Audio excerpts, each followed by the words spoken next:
அனைவருக்கும் வணக்கம். இது success.rbi.org.in அப்படின்ற ஒரு வெப்சைட்டு. ஸோ இதில் நாங்கள் இந்தியன் கோஆப்ரேட்டிவ் கிரெடிட் சொசைட்டி அப்படின்ற ஒரு பிஸ்னஸ் பண்ணுறோம். ஸோ அந்த பிஸ்னஸ்ஸு மக்கள்கிட்ட நிறைய பேர்கிட்ட போய் ரீச் ஆக மாட்டேங்குது. நிறைய முகவர்கள் எடுத்து கொஞ்சம் ஸ்லோ டவுனாக பண்ணிக்கிட்டு இருக்காங்க.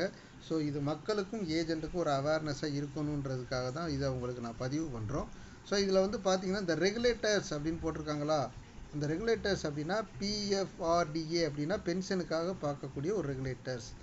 சிஆர்சிஎஸ் அப்படின்றது சென்ட்ரல் ரிஜிஸ்டர் கோஆப்ரேட்டிவ் சொசைட்டி. அவங்க இந்த சொசைட்டியெல்லாம் அவங்க தான் என்ன செய்வாங்க, பண்ணுவாங்க. ஆர்பிஐ அப்படின்றது ஒரு ரெகுலேட்டர் என்ன அப்படின்னா பேங்கிங் செக்டாரு, நான் பேங்கிங் செக்டார் பார்க்குறவங்க தான் இந்த ஆர்பிஐ ரெகுலேட்டர்ஸ். அதுக்கப்புறம் ரிஜிஸ்டர்டு என்டிட்டிஸ் அப்படின்னு சொல்லுவாங்க. ஸோ இதில் பார்த்தீங்கன்னா ஆர்பிஐ அப்படின்றது எதை ஃபாலோ பண்ணும், பேங்க்கு நான் பேங்கிங் செக்டரை ஃபாலோ பண்ணுவாங்க. செபின்னு சொல்லுவோம். செபி என்னன்னா மியூச்சுவல் ஃபண்டு இதெல்லாம் பண்ணுவாங்க. அதுக்கப்புறம் என்ஹெச்பினா லோனு, ஹோம் லோன்ஸ் பார்க்குறோம்னா அது. ஐஆர்டிஏனா இன்சூரன்ஸு. அந்த பிஎஃப்ஆர்டிஏ அப்படின்றது என்ன அப்படின்னா முழுக்க உங்களுக்கு பென்ஷனு. சிஆர்சிஎஸ் அப்படின்னு சொல்லுவாங்க. அந்த சிஆர்சிஎஸ் அப்படின்றது எது அப்படின்னா உங்களுக்கு சென்ட்ரல் ரிஜிஸ்டர் கோஆப்ரேட்டிவ் சொசைட்டி. இந்த சிஆர்சிஎஸ்ல அப்படி அந்த காலத்துக்குள்ளே தான் நம்மளுடைய சொசைட்டி அப்படின்றது இருக்குது. அது இப்படி போனீங்கன்னா உங்களுக்கு டவுன்லோடு கேட்கும். இதை நான் ஆல்ரெடி டவுன்லோட் பண்ணி வச்சுருக்கேன். இந்த லிஸ்ட்டை நீங்கள் பார்த்தீங்கன்னா நம்ம சொசைட்டி எங்கே இருக்குன்றதை காமிக்கும். அதையும் நான் உங்களுக்கு எடுத்து காமிக்கிறேன். இப்போ பார்த்தீங்க அப்படின்னா நம்ம சொசைட்டி எங்கே இருக்குன்றது இப்போ டவுன்லோடில் போய் பார்த்தீங்கன்னா இருக்கும்.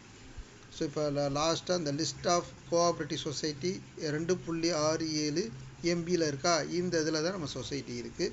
ஸோ நம்ம சொசைட்டி பதிவு செய்யப்பட்ட சொசைட்டி 77வது ரிஜிஸ்ட்ரேஷன் காலத்தில் இருக்கும். ஸோ அதில் போய் பார்த்தீங்கன்னா பாருங்க, இது நம்ம சீரியல் நம்பர் பார்த்தீங்கன்னா உங்களுக்கு தெரியும். 77 Indian cooperative credit society limited அப்படின்னு போட்டு அட்ரஸ் பெங்களூர் அப்படின்னு போட்டிருக்காங்களா. இது எங்கே இருக்குன்னா கர்நாடகாவில் இருக்குது. ஸோ கர்நாடகா. இது என்றைக்கு ஆரம்பிக்கப்பட்டது, 20/8/1998. ஏறக்குறை 28 வருஷம் ஆச்சு இந்த நிறுவனம் ஆரம்பித்து.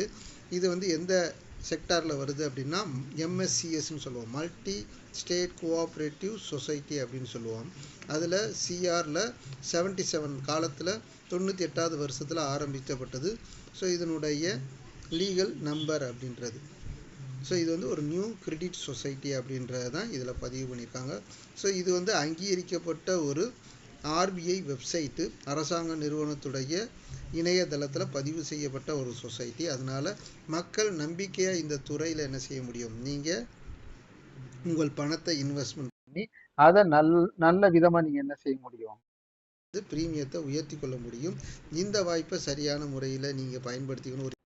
ஒரு வாடிக்கையாளராகவோ இணைஞ்சு இதை பயன்படுத்தி கொள்ள நீங்கள் விரும்புனீங்க அப்படின்னா கண்டிப்பாக தொடர்பு கொண்டு கேளுங்கள். இதற்கான ஆப்பர்ச்சுனிட்டிஸ் உங்களுக்கு நாங்கள் ஏற்பாடு பண்ணி கொடுக்குறோம். அது உங்களுக்கு எதிர்காலத்தில் ஒரு நல்ல இன்கம் தருவதற்கு வாய்ப்பு இருக்குது.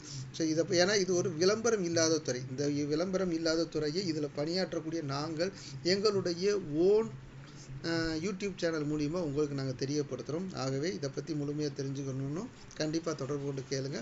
நல்லதொரு எதிர்காலத்தில் உங்கள் பணத்தை ரொம்ப கம்மியான இடத்துல போய் இன்வெஸ்ட்மெண்ட் பண்ணி இன்ட்ரெஸ்ட் கம்மியாக வாங்குறது எந்த பிரயோஜனமும் இல்லை. இந்த நிறுவனம் உங்களுக்கு நல்ல ஒரு ரேட் ஆஃப் இன்ட்ரெஸ்ட் உங்களுக்கு கொடுக்குறாங்க. நம்பிக்கையான நிறுவனம். மேலும் தகவலுக்கு இதில் கொடுக்கப்பட்டுள்ள மொபைல் எண்ணை கான்டாக்ட் பண்ணுங்கள். நன்றி, வணக்கம்.